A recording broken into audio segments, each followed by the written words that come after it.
ತನ್ನ ದೀರ್ಘವಾದ ಆ ಒಂದು ಸಹಕಾರಿ ಚಟುವಟಿಕೆಗಳಲ್ಲಿ ಇವತ್ತು ನಾವು ರಾಜ್ಯ ಮತ್ತು ರಾಷ್ಟ್ರದ ಬೇರೆ ಕೋಆಪರೇಟಿವ್ ಸೊಸೈಟಿ ನಾವೆಲ್ಲ ಕುರಿತು ನೋಡ್ತಾ ಇದ್ದೇವೆ. ಬಹಳಷ್ಟು ಕಡೆ ಬೇರೆ ಬೇರೆ ವಿಚಾರ ಏನಾಗಿದೆ ಅಂತ ನಮ್ಗೆ ಬಹಳ ಇವತ್ತು ಚೆನ್ನಾಗಿ ಗೊತ್ತಿದೆ.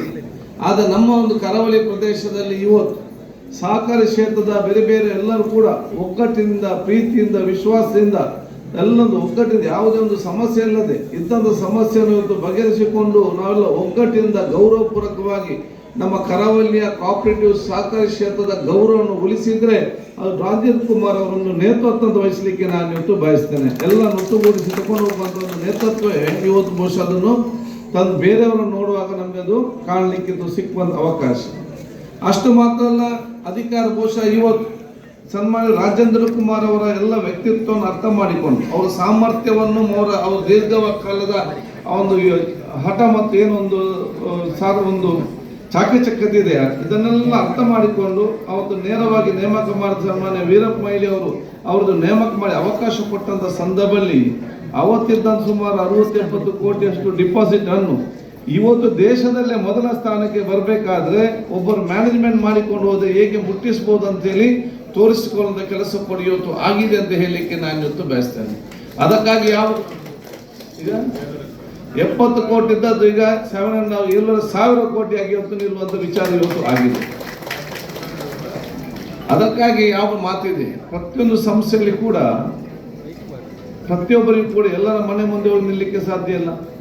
ಆದರೆ ಒಂದು ಸಂಸ್ಥೆಯಲ್ಲಿ ಒಂದೊಂದು ಪ್ರದೇಶದಲ್ಲಿ ಅತ್ಯುತ್ತಮವಾದ ಆಡಳಿತಗಾರರನ್ನು, ಅತ್ಯುತ್ತಮವಾದ ವ್ಯಕ್ತಿಗಳು ಚೇರಲ್ಲಿ ಕೂತ್ಕೊಳಿಸಿದ್ರೆ ಅವು ಪರೋಕ್ಷವಾಗಿ ಎಲ್ಲರ ಕೆಲಸ ಮಾಡುವಂಥ ಕೆಲಸ ಇವತ್ತು ಆಗ್ತದೆ. ಅದಕ್ಕೆ ಎಲ್ಲ ಕೂಡ ಒಂದು ಉದಾಹರಣೆ, ಒಂದು ಪ್ರೇರಣೆಯಾಗಿ ಇವತ್ತು ಡಾಕ್ಟರ್ ರಾಜೇಂದ್ರ ಕುಮಾರ್ ಅವರು ತನ್ನ ಆ ಒಂದು ಹಲವಾರು ಕೆಲಸಗಳನ್ನು ಇವತ್ತು ಮಾಡಿ ಎಲ್ಲ ನಮಗೆಲ್ಲರಿಗೂ ಯುವಕರಿಗೆ ಮತ್ತು ನಮಗೆಲ್ಲರಿಗೂ ಒಂದು ಪ್ರೇರಣೆ ಆಗಿದ್ದಾರೆ. ಆಶಯದೊಂದಿಗೆ ಸಾಕಷ್ಟು ಜನರಿಗೆ ಅನ್ನದಾತರಾಗಿ ಉದ್ಯೋಗದಾತರಾಗಿರುವಂತವರು ಡಾಕ್ಟರ್ ರಾಜೇಂದ್ರ ಕುಮಾರ್ ಅವರು. ನೇಮಿರಾಜ್ ಹೆಗ್ಡೆ ಅವರ ಮಗ MN ರಾಜೇಂದ್ರ ಕುಮಾರ್ ಅವರು ದೊಡ್ಡ ಒಂದು ಸಮಾಜ ಸೇವಾ ಆಕಾಂಕ್ಷಿ. ಆ ಸಂದರ್ಭದಲ್ಲಿ ಅವರನ್ನ ಜಿಲ್ಲಾ SCDCC ಬ್ಯಾಂಕಿನ ನಿರ್ದೇಶಕರು ಮಾಡಬೇಕು, ಅಧ್ಯಕ್ಷರು ಮಾಡಬೇಕು ಅಂತೇಳಿ ಬಂದಾಗ ಒಂದು ದರ್ಶಿಯಲ್ಲಿ ಆಗಾಗಲೇ ನಿರ್ಣಯ ಆಗಿತ್ತು ಬೇರೆಯೊಬ್ಬರನ್ನ ಮಾಡಬೇಕು ಅಂತೇಳಿ. ಕುಂದಾಪುರದಲ್ಲಿ ಬಹುಶಃ ಶಿವರಾಮ್ ಶೆಟ್ಟಿ. ಆ ಸಂದರ್ಭದಲ್ಲಿ ನಾನು ನಿರ್ಣಯವನ್ನು ಕೂಡ ತೆಗೆದುಕೊಂಡಿದ್ದೆ. ಆಗ ನನ್ನ ಶ್ರೀಮತಿಯವರು ಅವ್ರು ಹೇಳಿದರು, ನಮ್ಮ ಊರಿನವರು ಒಳ್ಳೆ ಹುಡುಗ MN ರಾಜೇಂದ್ರ ಕುಮಾರ್ ಅವರನ್ನು ನೀವು ಮಾಡಲೇಬೇಕು, ಭಾಳ ಯೋಗ್ಯ ಮನುಷ್ಯ ಅಂತೇಳಿ ಶಿಫಾರಸು ಮಾಡಿದವರು ನನ್ನ ಶ್ರೀಮತಿಯವರು. ಅವರಿಗೆ ನೆನಪಿದೆ ಅಂತ ಗೊತ್ತಿಲ್ಲ. ಆಗ ನನ್ನ ನಿರ್ಣಯ ಮಾಡುವ ಮೊದಲು ನನಗೆ ಸ್ವಲ್ಪ ಅನುಮಾನ ಇತ್ತು. ಆ ಪದವಿಯಲ್ಲಿ ಅವರು ಕರ್ತವ್ಯವನ್ನು ನಿರ್ವಹಿಸಲಿಕ್ಕೆ ಸಾಧ್ಯ ಇದೆಯೇ ಇಲ್ಲವೋ ಅಂತೇಳಿ ನನಗೆ ಅನುಮಾನ ಇತ್ತು. ಆಗ ಅವರನ್ನು ಕರೆದು ಮಾತನಾಡಿದೆ, ನೋಡಿ ಭಾಳ ಕಷ್ಟ ಇದೆ, ಎಲ್ಲ ಅತಿರಥ ಮಾರಾಟರು ಅಲ್ಲಿದ್ದಾರೆ, ದೊಡ್ಡ ಪ್ರಬಲರ ಕ್ಷೇತ್ರ,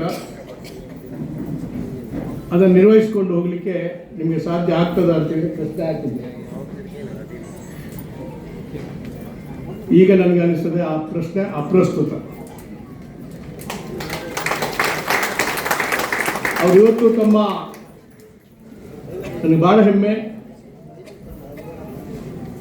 ನನಗೆ ಯಾವಾಗಲೂ ಕೂಡ ನಾವು ಯಾರ್ಯಾರನ್ನ ಶಿಫಾರಸು ಮಾಡಿ ಯಾವ ಸ್ಥಾನದಲ್ಲಿ ನಾವು ಕೂರಿಸಿದ್ರೋ ನನಗೆ ಹೆಮ್ಮೆ ಅನಿಸ್ತದೆ. ಅವರೆಲ್ಲ ಭಾಳ ಬಲಾಢ್ಯರಾಗಿ ಆ ಸ್ಥಾನಕ್ಕೆ ನ್ಯಾಯವನ್ನು ಕೊಟ್ಟಿದ್ದಾರೆ. ಅದರಲ್ಲಿ MN ರಾಜೇಂದ್ರ ಕುಮಾರ್ ಒಬ್ಬರು ಅಂತೇಳಿ ಹೇಳಲಿಕ್ಕೆ ಭಾಳ ಸಂತೋಷ ಇರ್ತದೆ. ದೊಡ್ಡ ಒಂದು ದಾಖಲೆಯನ್ನೇ ನಿರ್ಮಿಸಿದ್ದಾರೆ. ಬಹುಶಃ ಇಷ್ಟು ವರ್ಷಗಳ ಕಾಲ, 35 ವರ್ಷ 33 ವರ್ಷಗಳ ಕಾಲ SCDC ಬ್ಯಾಂಕ್ನಲ್ಲಿ ಅಧ್ಯಕ್ಷರಾಗಿದ್ದವರಿಲ್ಲ. ಹಿಂದೆ ಮೊಳವಳ್ಳಿ ಶಿವರಾಮರವರು 25 ವರ್ಷ ಅಧ್ಯಕ್ಷರಾಗಿದ್ದರು. ಆ ದಾಖಲೆಯನ್ನು ಕೂಡ ಮೀರಿದ್ದಾರೆ. ಆ ದಾಖಲೆ ಮೀರಿದಂಥ ಪ್ರಶ್ನೆ ಅಲ್ಲ. ಇವರು ಅನೇಕ ಪ್ರತಿಭಾವಂತರನ್ನು ಸೃಷ್ಟಿ ಮಾಡಿದ್ದಾರೆ, ಸಮಾಜಕ್ಕೆ ಕೊಟ್ಟಿದ್ದಾರೆ. ಅದು ಕೂಡ ಸಹಕಾರಿ ಸಂಘ ಕಟ್ಟುವುದು ಅಷ್ಟು ಸುಲಭ ಅಲ್ಲ. ಜವಾಹರ್ಲಾಲ್ ನೆಹರು ಅವರ ಕನಸು ಇದು. ಸಹಕಾರದಿಂದಲೇ ಒಂದು ಪಂಚಾಯತ್ ಮತ್ತು ಒಂದು ಸಹಕಾರ ಸಂಘ ಗ್ರಾಮಾಂತರ ಪ್ರದೇಶದಲ್ಲಿ ಇದು ಇದ್ದಾಗ ಮಾತ್ರ ನಿಜವಾದಂಥ ಪ್ರಜಾಪ್ರಭುತ್ವ ಸ್ಥಾಪನೆ ಮಾಡಲಿಕ್ಕೆ ಆಗ್ತದೆ, ಪ್ರಜಾಪ್ರಭುತ್ವ ಯಶಸ್ಸಾಗ್ತದೆ ಅಂತೇಳಿ ಕನಸನ್ನು ಕಂಡವರು ಜವಾಹರ್ಲಾಲ್ ನೆಹರು. ಅಂಥ ಕಾಲದಲ್ಲಿ ಸರ್ವರಿಗೂ ಸಮಪಾಲು, ಸರ್ವರಿಗೂ ಸಮಬಾಳು ಎಂಬ ಸಹಕಾರಿ ತತ್ವದ ಉಜ್ವಲ ಚಳವಳಿಯ ತತ್ವವನ್ನು ಇಲ್ಲಿ ಪ್ರತಿಪಾದಿಸತಕ್ಕಂಥ ಮುಖಂಡರು ಖಂಡಿತವಾಗಿ ಕೂಡ ನಮ್ಮ ರಾಜೇಂದ್ರ ಕುಮಾರ್ ಅವರು ಅನೇಕ ಸಂಸ್ಥೆಗಳ ಸಂಸ್ಥಾಪನೆ ಮಾಡಿದವರು. ನಮ್ಮ ಜಿಲ್ಲೆ ಅವಿಭಜಿತ ಜಿಲ್ಲೆ, ಇದಕ್ಕೆ ಹೆಸರುವಾಸಿ ಆಗುತ್ತೆ. ದೊಡ್ಡ ದೊಡ್ಡ ದೊಡ್ಡ ಬ್ಯಾಂಕ್ಗಳನ್ನೇ ದೇಶಕ್ಕೆ ಕೊಟ್ಟಿದ್ದೇವೆ. ಅದು TMA ಪೈ ಅವರು ಸಿಂಡಿಕೇಟ್ ಬ್ಯಾಂಕ್ ಮಾತ್ರ, ಅಮ್ಮೆಂಬಳ ಸುಬ್ರಾಯ ಪೈ ಅವರು ಕೆನರಾ ಬ್ಯಾಂಕಿನ ಮೂಲಕ, ಅಬ್ದುಲ್ಲಾ ಅವರು ಕಾರ್ಪೊರೇಷನ್ ಬ್ಯಾಂಕಿನ ಮೂಲಕ, ಸುಂದರಾಮ್ ಶೆಟ್ಟಿ ಅವರು ವಿಜಯ ಬ್ಯಾಂಕಿನ ಮೂಲಕ, ನಮ್ಮ ಅದೇ ಪ್ರಕಾರ ಕರ್ನಾಟಕ ಬ್ಯಾಂಕು, ಅದರಲ್ಲಿ ಸಿಂಡಿಕೇಟ್ ಬ್ಯಾಂಕು, ವಿಜಯ ಬ್ಯಾಂಕು, ಕಾರ್ಪೊರೇಷನ್ ಬ್ಯಾಂಕು ಈಗಾಗಲೇ ಬೇರೆ ಬ್ಯಾಂಕಿನ ಜೊತೆ ಮರ್ಜ್ ಮಾಡಿದ್ದಾರೆ. ಇದು ವಿಷಾದಕರ. ಮನೆ ಮನೆಗೆ ಬ್ಯಾಂಕುಗಳನ್ನು ತಲುಪಿಸಿದಂಥ ಉಳಿತಾಯದ ಆ ಒಂದು ವಿಶೇಷವಾದಂಥ ಶಕ್ತಿಯನ್ನು ಜನರಿಗೆ ನೀಡಿದಂಥ ಕೆಲಸ ನಮ್ಮ ಬ್ಯಾಂಕಿನ ಸ್ಥಾಪನೆ ಮಾಡಿದವರು ಮಾಡಿದ್ದಾರೆ. ನನಗೆ ಭಾಳ ಹೆಮ್ಮೆ, ಸಂತೋಷ ಅಂತ ಹೇಳಿದರೆ, ಆ ಶ್ರೇಷ್ಠರ ಬ್ಯಾಂಕ್ಗಳ ನಿರ್ಮಾಣ ಮಾಡಿದಂಥ ಆ ಶ್ರೇಷ್ಠರ ಪಂಕ್ತಿಯಲ್ಲಿ ಇವತ್ತು ನಮ್ಮ MN ರಾಜೇಂದ್ರ ಕುಮಾರ್ ಅವರು ನಿಂತಿದ್ದಾರೆ ಎಂಬುದು ನನಗೆ ಭಾಳ ಹೆಮ್ಮೆಯ ವಿಷಯ. ಯಾಕಂತ ಹೇಳಿದರೆ ಅವರನ್ನು ಆಗ ನಂಬಿ ಆ ಸ್ಥಾನದಲ್ಲಿ ಕೂರಿಸಿ ನನ್ನ ಬಾಳನ್ನು ಸಾರ್ಥಕ ಮಾಡಿದ್ದಾರೆ. ಅವರ ಬಾಳನ್ನು ಮತ್ತು ಲಕ್ಷಾಂತರ ಮಂದಿಯ ಬಾಳನ್ನು ಇವತ್ತು ಸಾರ್ಥಕ ಮಾಡಿದ್ದಾರೆ. ನಮಗೆ ಖಂಡಿತವಾಗಿ ಹೆಮ್ಮೆ ಆಗ್ತದೆ. ಇವತ್ತು ಒಂದಲ್ಲ ಎರಡಲ್ಲ ಅವರು ಕಟ್ಟಿದಂಥ ಸಂಸ್ಥೆಗಳು, ಬೆಳೆಸಿದಂಥ ಸಂಸ್ಥೆಗಳು ಇವತ್ತು ನಮ್ಮ ಇಡೀ ರಾಜ್ಯ, ನಮ್ಮ ಕರ್ನಾಟಕ ರಾಜ್ಯ ಕಂಡ, ಯಾಕೆ ನಮ್ಮ ಭಾರತ ಕಂಡಂಥ ಸಮರ್ಥ ಸಹಕಾರಿ ನಾಯಕರಾಗಿ ಇವತ್ತು ಸಂಘ ಶ್ರೇಣಿಯಲ್ಲಿ ರಾಜೇಂದ್ರ ಕುಮಾರ್ ಅವರು ನಿಂತಿದ್ದಾರೆ. ಎಲ್ಲಿಂದ ಎಲ್ಲಿಗೆ? ನೆಮಿರಾಜ ಹೆಗ್ಡೆಯವರ ಮಗ ಕಾರ್ಕಳದ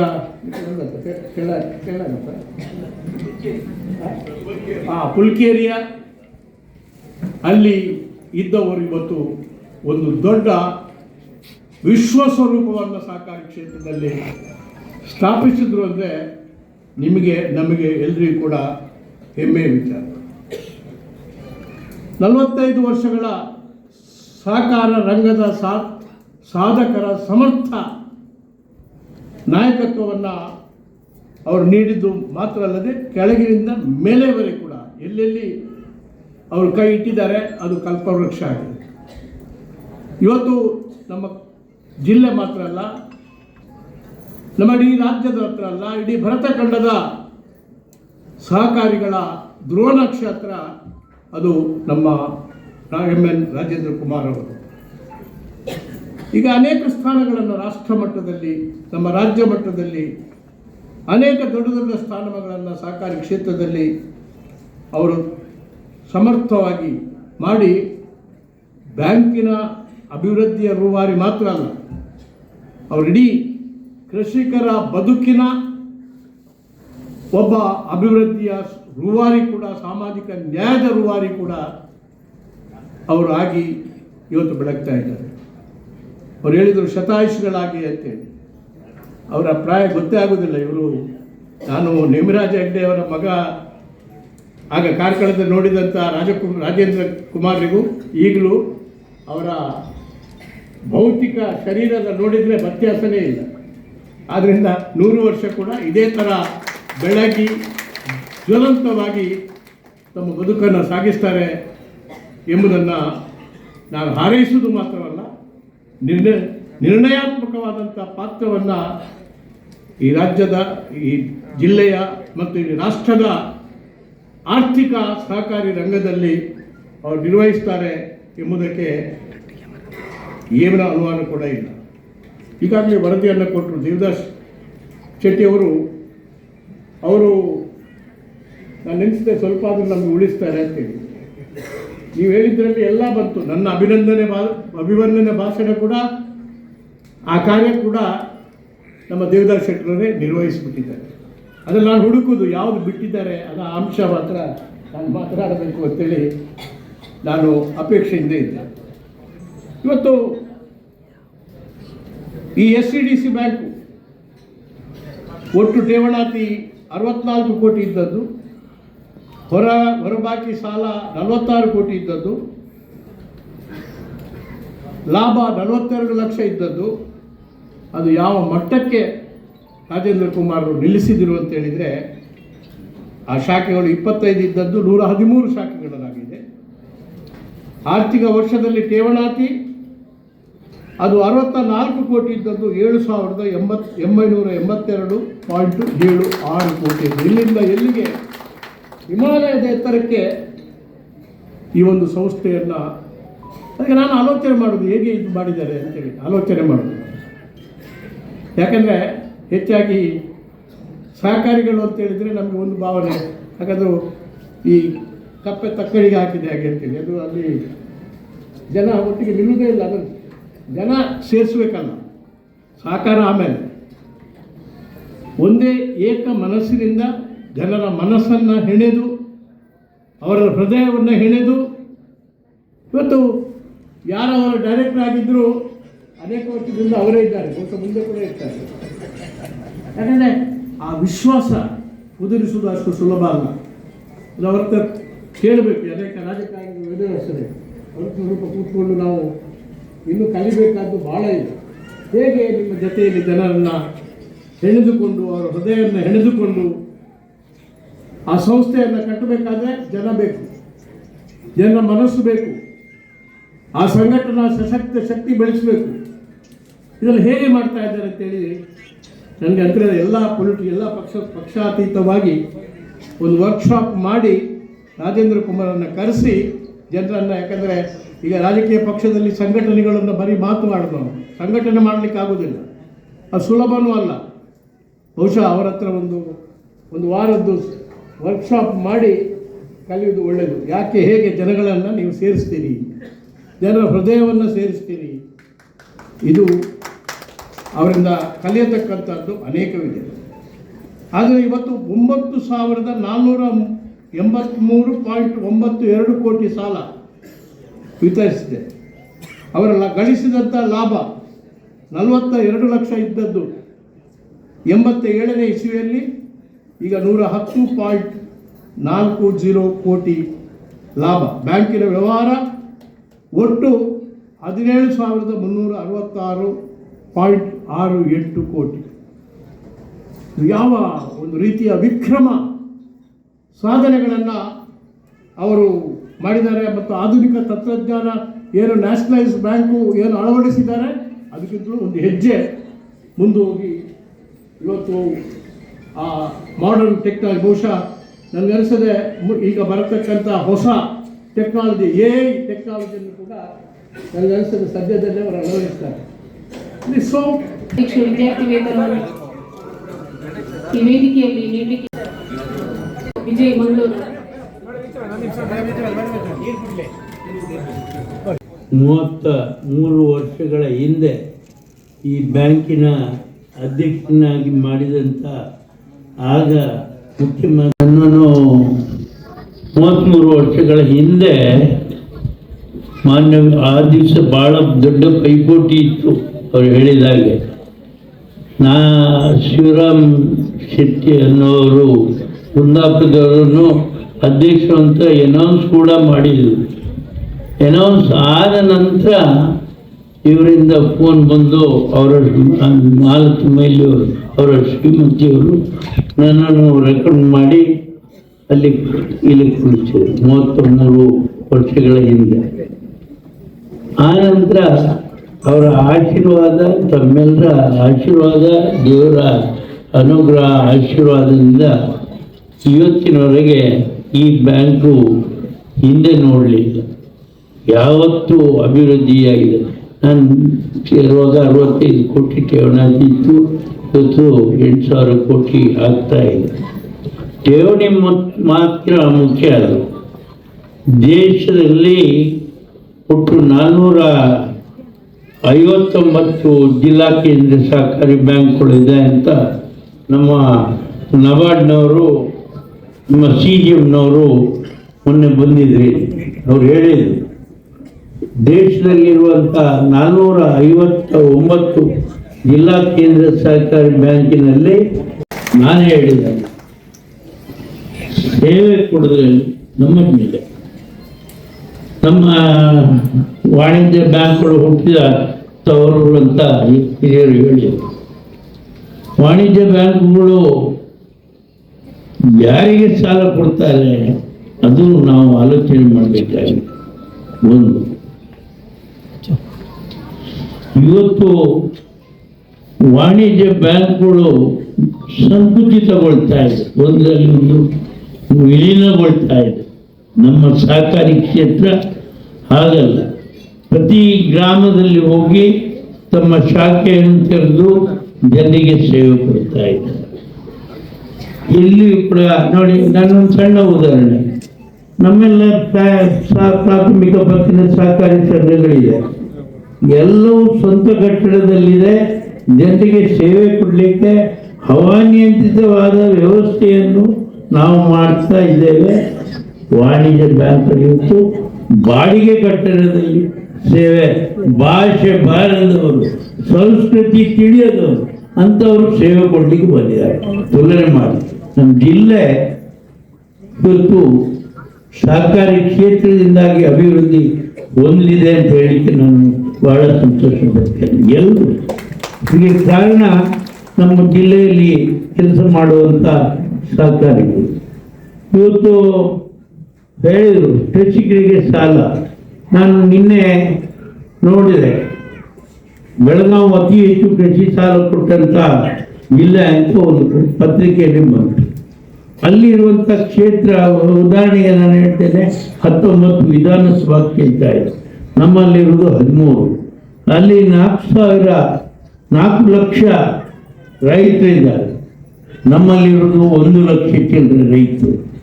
ಅವರು ಕೊಟ್ಟದ್ದು ಸಾಲಕ್ಕಿಂತ ಹೆಚ್ಚು ಸಾಲ ರಾಜ್ಯದಲ್ಲಿ ಅತಿ ಹೆಚ್ಚು ಕೃಷಿ ಸಾಲ ಕೊಟ್ಟದ್ದಿದ್ರೆ ಅದು ಅವಿಭಜಿತ ದಕ್ಷಿಣ ಕನ್ನಡ ಜಿಲ್ಲೆ ಅಂತ ಹೇಳಲಿಕ್ಕೆ ನಮಗೆ ಹೆಮ್ಮೆ. ನಮ್ಮ 1ನೇ ಸ್ಥಾನದಲ್ಲಿ ನಾವಿದ್ದೇವೆ. ಇದು ಮಾತ್ರ ಅಲ್ಲ, ಇಲ್ಲೇ ನಬಾರ್ಡ್ನವರು ನಮ್ಮ ಜೊತೆನೇ ಇದ್ದಾರೆ. ನಾವು ಏನೋ ಯಾವ ಅಂಕಿ ಸಂಖ್ಯೆಯನ್ನು ಹೆಚ್ಚು ಕಮ್ಮಿ ಹೇಳಲಿಕ್ಕಾಗುವುದಿಲ್ಲ. ಅದು ಕೂಡ ಹಾಗೆ. ನಾವು ಇನ್ನು ನಮ್ಮ ಬಗ್ಗೆ ಹೇಳಲಿಕ್ಕಿಲ್ಲ, ಸಹಕಾರಿಗಳ ಬಗ್ಗೆ.